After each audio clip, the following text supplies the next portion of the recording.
Le descendant de Kennedy a remis en question la décision déconcertante de sa famille d'attribuer au duc et à la duchesse de Sussex le prix Robert F. Kennedy Ripple of Hope 2022.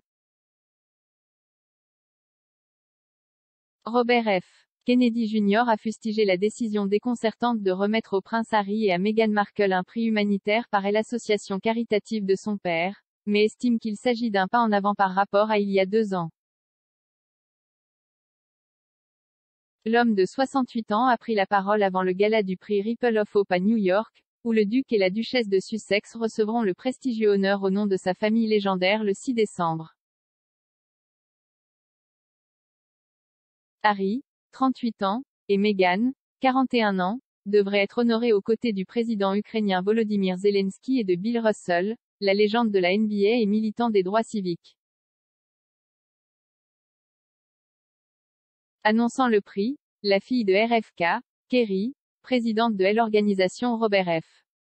Kennedy Human Rights, a déclaré que les Sussex incarnaient le type de courage moral que mon père appelait autrefois la qualité essentielle et vitale pour ceux qui cherchent à changer un monde qui cède le plus douloureusement au changement.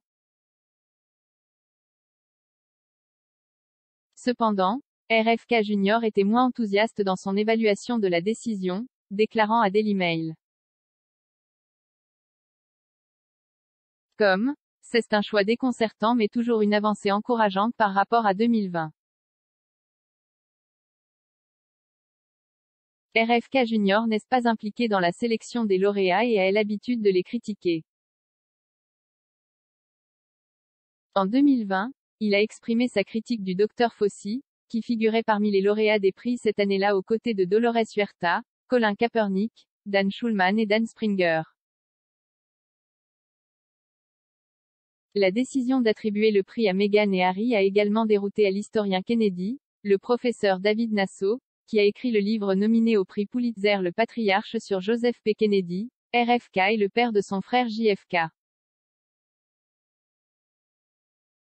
Il a déclaré au Mail dimanche: « Je trouve cela quelque part entre sublimement ridicule et manifestement ridicule. C'est absurde. Si vous regardez les personnes qui ont reçu le prix Robert Kennedy dans le passé, Bill et Hillary Clinton, Nancy Pelosi, l'évêque Desmond Tutu, et ensuite vous devez vous demander ce que font Harry et Meghan ici? Nom de Dieu, qu'ont-ils fait pour mériter cela? Quel pourcentage de la richesse de Harry et Meghan va à des causes valables? L'objectif de ces prix est d'honorer des leaders exemplaires au sein du gouvernement, des entreprises et du plaidoyer.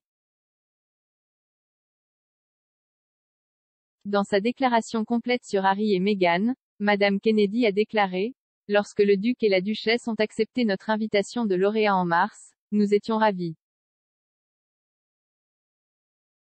Le couple s'est toujours démarqué par sa volonté de s'exprimer et de changer le discours sur la justice raciale et la santé mentale dans le monde.